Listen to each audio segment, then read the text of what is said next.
제가 읽고요. 9절부터 같이 13절까지 읽도록 하겠습니다. 우리가 보았던 말씀을 다시 쭉 봅니다. 예수께서 성전에서 나가실 때에 제자 중 하나가 이르되 선생님이여 보소서 이 돌들이 어떠하며 이 건물들이 어떠하니까. 예수께서 이르시되 내가 이 큰 건물들을 보느냐 돌 하나도 돌 위에 남지 않고 다 무너뜨려지리라 하시니라.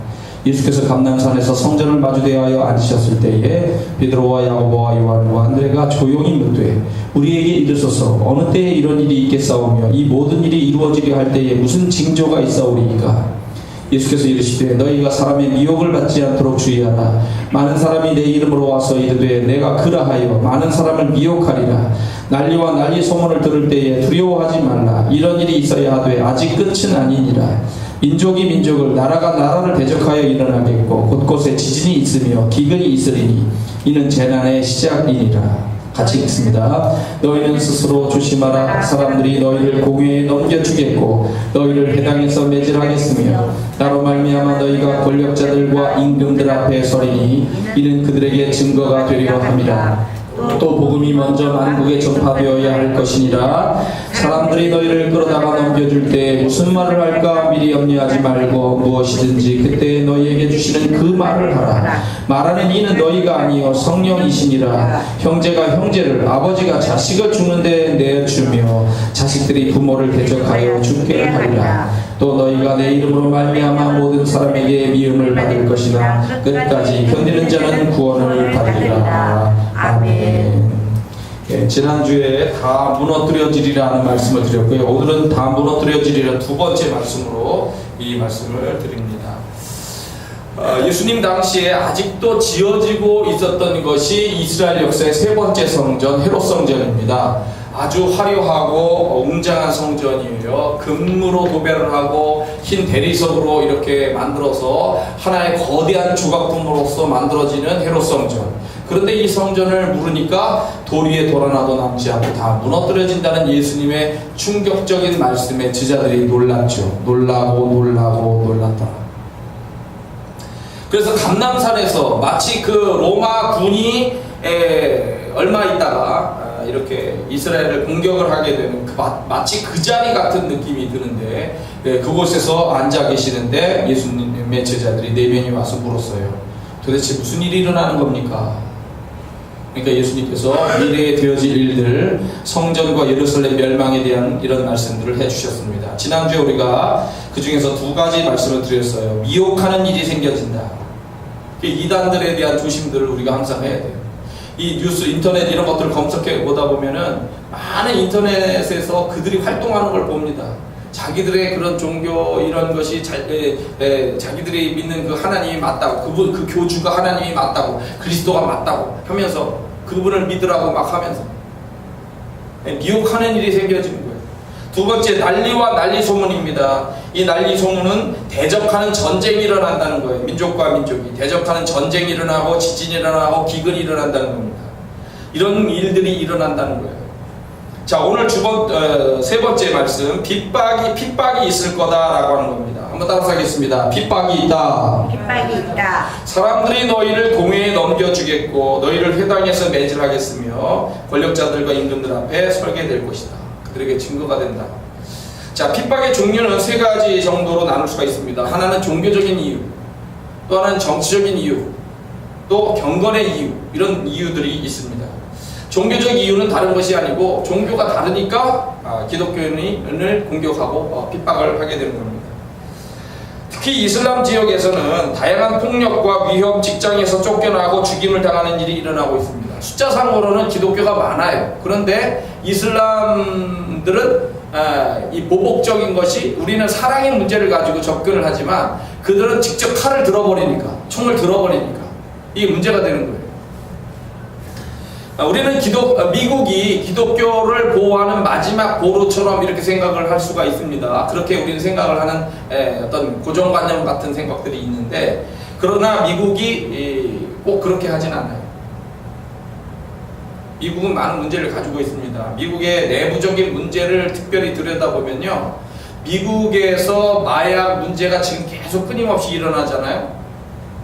그 마약 문제를 추적을 한 FBI 요원에 의하면 마약 문제가 백악관과 연결되어 있다. 마약의 제일 중요한 루트는 멕시코부터 넘어오는 겁니다. 멕시코, 중남미, 콜롬비아 이런 데서 생산돼 가지고 미국으로 들어오는 건데, 이 중남미까지 가가지고 그 현장 조사를 하면서 깨달은 것이 뭐냐면, 미국의 어떤 세력들이 그 중남미에서 도는 마약을 가지고 온다는 거예요. 그리고 미국 사회에 뿌려놓는다는 거죠. 그거를 조사를 하다 보니까 백악관까지 연결이 되어 있는 거예요. 그래서 어느 날 이 대통령이 움직일 때 자기가 거기에 섰는데, 대통령이 왔고 그 당시 부시 대통령이었는데, 부시 대통령에게 이 마약 문제를 심각하게 다뤄주시고 이 문제를 해결해 달라고 얘기하니까 씩 웃다가 그냥 가버렸어요. 아무 말도 안 하고. 자기들의 이익에 맞는 전쟁을 하고 자기들의 이익에 맞는 장사를 하는 겁니다. 오히려 마약 단속을 한다고 하지만 마약을 뒷부분으로 계속 풀고 있는 거예요. 그런 것처럼 전쟁을 자꾸 부추기는 일도 미국이 하고 있는지도 모르죠. 그게 사실 해외 공작인 CIA의 공작적인 요소이기도 합니다. 무기를 팔아먹습니다. 한반도에 전쟁이 일어난다. 그래서는 무기를 팔아먹는 것이 그들이 행하는 아주 중요한 전략 중에 하나이기도 합니다. 그 전쟁 때문에 또한 기독교는 더 핍박을 받아요. 2013년도 9월에 파키스탄의 한 교회에서 극단적 이슬람주의자들의 자살 폭탄 테러가 있었습니다. 교회 안에서 들어와서 자살 폭탄을 폭파시켜가지고 그 자리에서 90명이 죽었고 120명이 다쳤습니다. 그들이 교회를 공격하는 중요한 이유는 교회의 뒤에 미국이 있다고 생각하는 거죠. 시리아에서는요, 지금 시리아에서 전쟁이 아직도 계속 진행되고 있습니다. 시리아에서는 기독교인 마을 전체를 초토화시킨 반군의 일이 있는데, 미국은 그 반군을 지원해 주고 있습니다. 그런 기독교인의 마을을 초토화시킨 것에 대해서 아무 말도 안 해요, 미국. 그냥 무기를 계속 대줘요. 싸워라. 이집트의 10%에 해당하는 사람들이 콥트 기독교인, 이집트의 기독교인들입니다. 근데 이 콥트 기독교인들의 교회를 이슬람이 공격을 해서 60여 개를 불태울 때도 미국은 계속 침묵했어요. 그래서 보다 못한 어떤 기자가 미국에서 인터뷰를 할 때, 오바마 대통령이 있습니다. 당시 오바마 대통령에게 왜 이런 문제들에 대해서 아무 말도 안 하냐고 하니까 오바마 대통령이, 그러니까 보호하지 않느냐, 보호하는 말을 안 하느냐, 이런 얘기를 이제 하게 되는 건데, 그것에 대해서 오바마 대통령은 거부했어요. 왜? 오바마 대통령이 그 당시에 마음에는 기독교를 축소시키고 이슬람을 번성시키려고, 이슬람 사람들을 미국으로 막 끌어들이도록, 들어오도록 막 만들어 놓고, 이렇게 하면서 그 정책이 있었기 때문에 기독교에 대해서는 아무 말 안 합니다.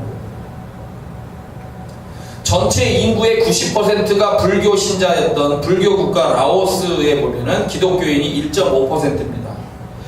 라오스 헌법을 들여다보면 종교적 자유를 보장하고 있습니다. 하지만 모든 종교 행위 및 활동은 정부 관리의 허가를 받도록 해놓고서 기독교인이 전도를 하고 개종시키는 일을 하게 되면은 정부 관리들이 내버려 두지 않아요. 방해를 계속해야 됩니다. 그 과정에서 기독교인들을 체포하고 검거하기도 합니다. 그리고 신앙을 포기하라고 압력을 넣습니다. 그거를 신앙을 포기하지 않는 것을, 이제 신앙을 포기하라는 말을 거부하게 되면은 시민권이나 농경지를 몰수당하고 추방시키고 생존에 큰 어려움을 겪도록 만들어가지고 결국 해외에 있는 기독교 단체들이 그 도망다니는 생존자들, 어려운 생존자들을 지금 돕고 있는 상황입니다. 수단에서는 시위 중에 심각하게 화상을 입은 한 학생이 있었습니다. 정부가 이제 문제가 많으니까 이 문제에 대해서 시위를 하는 대학생들, 청년들이 있겠죠. 그 시위를 하다가 다쳤어요. 화상을 입었어요. 그럼 내가 의사입니다. 여러분, 의사 같으면 어떻게 하겠어요? 그런 정치적인 어떤 색깔이나 이런 걸 넘어서서 환자를 보호하고 치유하는 것이 의사의 기본 본분입니다. 그래서 그 환자를 데려다가 치유를 해줬다는 이유로 외국 선교사들을 체포해서 감옥에 넣습니다. 법이 있는데 그런 경우에는 6개월까지 이렇게 감옥에 집어넣을 수 있는데, 법을 개정해서 1년 이상을 집어넣도록 이렇게까지 그런 작업들을 합니다. 그리고 갖가지 누명을 계속 씌우면서 종신형에 처하기도 한다는 겁니다. 또 많은 교회들을 철거하라고 위협을 하고 있습니다. 기독교 박해지 수가 극심한 나이지리아에서는 2009년부터 작년까지 2016년까지 수백 개의 교회가 불탔고요. 2만여 명의 교인들이 학살당했습니다. 나이지리아의 기독교 인구는 40%고 이슬람의 인구는 50%인데 기독교인들은 주로 남부에 기독교인들이 많고 북부에는 이슬람이 주로 있고 기독교인 숫자는 적습니다. 근데 이슬람 극단주의자들 단체인 보코하람이라고 하는 유명한 단체입니다. 이 보코하람이 북부에 있는 기독교인들을 특히 공격을 하고 최근에는 남부까지 공격을 하고 있는데 북부에 있는 기독교인들을 공격해서 극심한 핍박이 일어나고 있고 민간인들을 겨냥해서 자폭 테러로 빈번하게 지금 행하고 있습니다. 다니엘 도고 아와이라고 하는 목사님이 이 심한 박해를 받고 있는 나이지리아 북부에 포티스쿰이라고 하는 곳에서 목회를 하는 분인데 이분의 교회는 5번이나 벌써 불탔다고 합니다. 항상 자신은 핍박받을 각오를 가지고 있다라고 이 아와이 목사님은 얘기를 하는데 한국에 초청받아 들어와서 이제 간증하는 이야기예요. 가끔 저 자신이 가라앉고 있는 배의 선장 같다. 내 자신이 가끔 가라앉고 있는 배의 선장 같다. 심령이 깨어진 성도들을 볼 때마다 나의 심령도 깨진다. 우리는 그저 함께 울 수밖에 없다. 하면서 기도 부탁을 했습니다. 중앙아시아의 우즈베키스탄 이슬람 인구가 84.9%, 기독교인의 비율은 0.75%인데 이 나라에서는 기독교 서적을 갖고 있다는 이유만으로도 체포가 됩니다. 정부 허가를 받은 교회 안에서조차 기독교 서적을 갖고 있다는 것 때문에 체포가 되거나 은행 계좌를 동결시켜버리고 교회 자금도 빼앗아가 버려요. 이런 식으로 전 세계 70여 개 국가에서 기독교인들이 핍박을 받고 있다는 겁니다. 여러분, 우리가 신앙을 가지고 있다라고 하는 것이 지금은 아주 편안해가지고 어떤 여유를 가지고 있다고 생각하지만 한국에서는 다른 나라로만 나가기만 해도 이런 어려운 상황들이라는 거죠. 감사해야 될 필요가 있는 거고 또한 나아가서는 그들을 생각하면서 기도해줘야 될 책임이 우리에게 있는 거고 도울 책임이 있는 거고. 자, 정치적인 이유가 있습니다. 정치적 이유는 두 가지 면이 있습니다. 첫째는 과거의 열강들이 19세기부터 해서 세계의 많은 나라들을 가서 장악을 하고 그들의 자원을 빼앗아오고 그들의 인권을 말살하고 많은 핍박을 주고 학살하고 전쟁에 동원하고 이렇게 이제 많은 어려움들을 겪었어요. 그러다가 2차 대전 이후에 많은 나라들이 독립을 하고 이렇게 힘을 얻었지만 기독교라고 하는 생각, 기독교인이라고 하는 생각을 할 때 과거에 힘을 가졌던 세계 열강들이 그들의 그 힘을 가지고서 기독교를 전해줬다라고 하는 것 때문에 자기들 나라의 어떤 새로운 정체성, 자기 자신을 세워나가는 나는 누구인가, 나를 세워나가는 정체성을 이야기를 하고 그런 사람들의 화합을 이야기를 할 때 기독교인을, 교회를 하나의 그 위협의 대상으로 생각을 하기가 쉽더라는 거죠. 또 한 가지는 기독교가 이야기하고 있는 믿음이나 의로움이나 하나님의 나라를 향한 그러한 생각들이 지금 현재 그 나라들의 어떤 부패한 정권, 군사 쿠데타나 부패한 정권의 그리고 그들을 돕고 있는 다국적 기업, 이런 세력들에게 위협이 되거나 충돌의 문제를 낳고 있기 때문에 이 교회를 내버려두지 않아야 되겠다 하는 핍박을 하게 되는 겁니다. 여러분, 미국에 제가 요즘에 이제 다른 것 때문에 책을 많이 읽지는 못하는데 그 다크머니라고 검은 돈이라고 하는 그 책이 두꺼운 책을 조금씩 읽고 있습니다. 시간이 되면. 근데 그 앞부분만 벌써 이걸 읽었는데 예상했던 대로 그런 문제가 있었어요. 무슨 얘기냐면은 미국 내부를 들여다보면 기존 정치권이 있습니다. 정치권에 기존 우리가 눈으로 들어오는 정당으로 형성된 기존 정치권이 있는데 이 정치권과는 다른 곳에 바깥에서 억만장자들을 중심으로 뭉쳐진 검은 세력들이 있다는 거죠. 이 세력들이 정치권을 밀어주는 거예요. 이번 당신 선거 나올 때 이번 당신 정당에 우리가 수백억을 주겠소, 수천억을 주겠소, 이쪽에 당신한테 주겠소. 대신에 당신이 대통령으로 당선되면 이러이러한 문제에 대해서 사업권의 문제는 우리가 맡을 수 있도록 해주시고 우리의 인력을 당신의 보좌관이나 거기에 중요한 직임자로 이렇게 세워서 활동할 수 있도록 해주시오 라고 쇼부를 보는 거예요. 거래를 하는 거예요.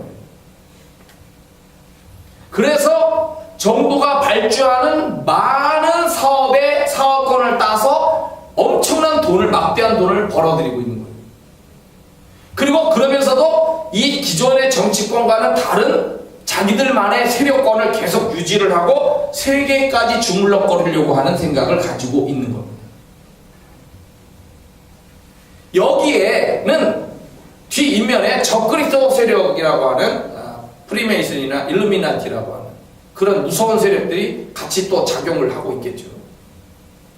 그렇기 때문에 기독교 입장에서는 그들의 문제나 위협을 말할 수밖에 없고 그렇게 되면 그들은 당연히 기독교에 대해서 좋아할 리가 없게 되는 겁니다.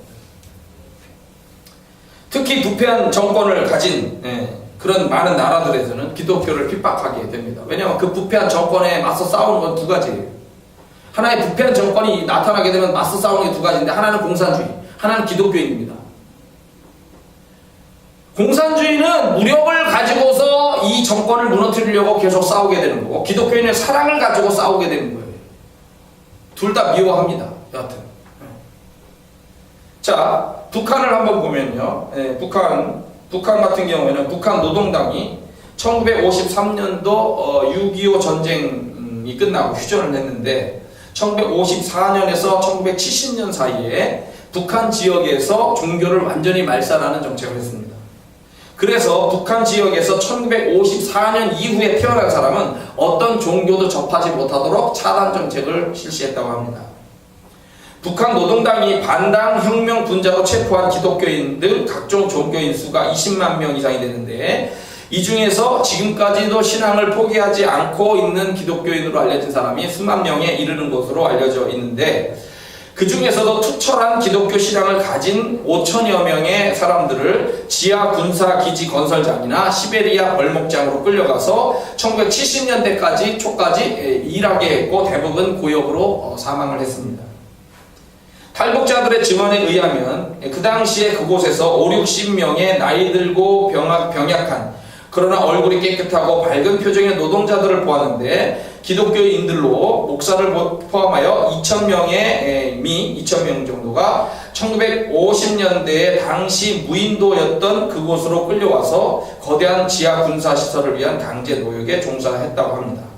이 사람들이 대부분 심한 노역과 기근으로 다 죽었고 80년대에 5, 60명 정도가 살아남았는데 그들이 제18호 관리소라고 명명된 곳으로 이송이 되었다는 탈북자 이야기도 있었습니다. 최근에는 북한을 탈출해가지고 중국이나 러시아, 몽골 등지로 넘어간 탈북자들이 그곳에 숨어있다가 교회에서 도움을 주니까 선교사들이 그곳에 가가지고 기독교를 접하고 하나님을 믿게 됩니다. 그래서 하나님을 믿다가 공안들의 경찰들에게 잡혀가지고 다시 북송이 되거나 또는 자발적으로 내가 북한에 있는 동포들을 위하여 목숨을 걸고 들어가서 선교를 하겠다 해가지고 북한으로 역으로 다시 들어가서 있다가 잡혀가지고 정치범 교화소에 들어가기도 하고 있습니다. 또 북한에 우리가 여러 가지 면을 교회 측에서 종교적인 면으로 따져가지고 북한에 이제 선전용 교회들이 있죠. 그 선전용 교회들을 통해서 종교적인 어떤 영향력을 주려고 이제 지원을 하기도 하고 방문을 해서 예배를 함께 드리기도 하고 뭐 이런 식으로 하는데 북한은 대외 선전용 이 선교 기관들을 통해서 벌어들이는 많은 수입들을 북한 내 기독교인을 핍박하는데 오히려 쓰고 있다라고 하는 사실입니다. 그렇기 때문에 북한을 함부로 들어가면 안 돼요. 왜? 내가 들어가면 그 돈 가지고 걔들은 딴짓을 한다니까. 차라리 여기서 기도하는 게 낫지. 북한에 애를 써가지고 가서 무슨 영향을 미치겠다고 가는 것 자체가 상당히 위험한 문제라는 거죠. 베트남의 경우에도 기독교를 핍박을 하고 있습니다. 저도 베트남을 가보려고 최근에 올해나 내년에 생각하고 있었는데 근데 이제 뭐 경치가 좋다라고 하는 것도 있지만 가서 한번 둘러보는 선교적인 입장도 생각을 해보려고 하는 거고. 그런데 베트남에는 큰 전쟁이 두 개가 있었습니다. 1946년부터 약 10년 동안 제1차 인도차이나 전쟁이 있었고요. 우리가 잘 알고 있는 베트남 전쟁이 1955년부터 약 21년 동안 베트남 전쟁이 있었습니다. 이런 막대한 전쟁으로 곳곳에 막 DDT 막 뿌려대고 막 폭탄 투하하고, 그죠? 아시지만 엄청 그냥 피비린 나라 끔찍한 전쟁을 치렀어요. 미국이 물론 거기서 패배하고 나왔지만 이 끔찍한 전쟁 가운데서도 흠집 하나 없이 잘 견뎌낸 교회가 베트남 북부의 빈 지역이라고 하는 곳에 교회가 있습니다. 그런데 요즘은 평화시대 아니에요. 평화시대인데 요즘에 무참히 파괴됐습니다. 왜? 교회에 대하여 핍박을 가는 거예요. 정권 차원에서. 중국 공산당 교회를 계속 핍박을 하고 있습니다. 십자가를 철거하는 일을 몇 년 전 단행을 했고요. 그리고 기독교인들을 이제 감금하고 교회 재산도 압류하고 있는 상황입니다.